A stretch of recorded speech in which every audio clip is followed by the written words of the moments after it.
Direction la Côte d'Ivoire, voici de nouvelles révélations sur la rupture entre Guillaume Soro et Alassane Ouattara. Pour plus de détails, après le générique. Avant de commencer, abonnez-vous à la chaîne et activez la cloche de notification car cela va vous permettre de ne plus manquer les prochaines vidéos. Let's go!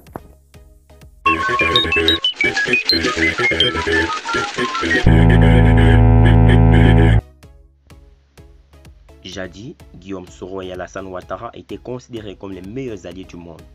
L'actuel président ivoirien est l'homme qui a été son ministre de la Défense et Premier ministre avant de porter les habits du chef de parlement, se vouait une admiration réciproque. Mais cette belle amitié a été sacrifiée sur l'autel des ambitions politiques des deux hommes. Ce que Guillaume Soro reproche à Alassane Ouattara. Le 8 février 2019, Guillaume Soro quittait officiellement sa fonction de président de l'Assemblée nationale ivoirienne.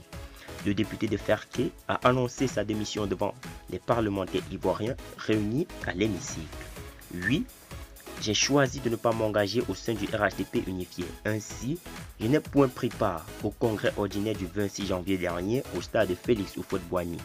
Grave erreur, grave faute, ont tantôt fait de clamer certains de mes compères. Mais, voyez-vous, je suis un homme à croire plus au jugement de l'histoire qu'au jugement des hommes.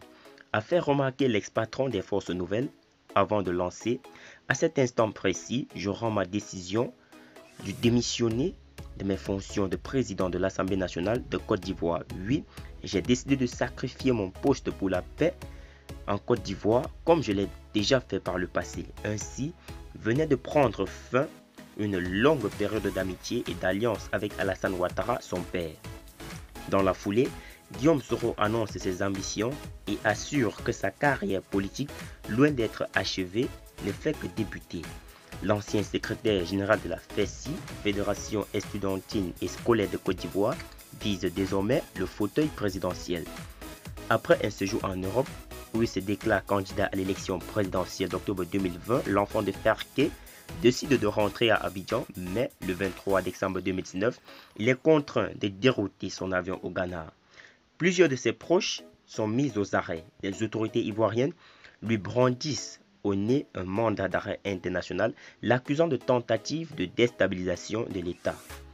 En avril 2020, Guillaume Soro est condamné à 20 années de prison ferme dans l'affaire de recel de deniers publics détournés et de blanchissement de capitaux.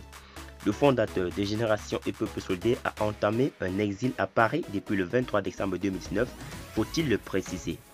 En ce qui concerne les raisons de la bruyante séparation entre Alassane Ouattara et son ancien Premier ministre, les proches du pouvoir affirment que Guillaume Soro n'a pas supporté le choix d'Amadou Gon Coulibaly pour succéder au chef de l'État. Cependant, l'un de ses proches a confié à Jeune Afrique que le leader des soroïstes ne supportait pas plutôt le mode de gestion du RHDP par le président ivoirien. C'est ce qui l'aurait éloigné de son ex-mentor.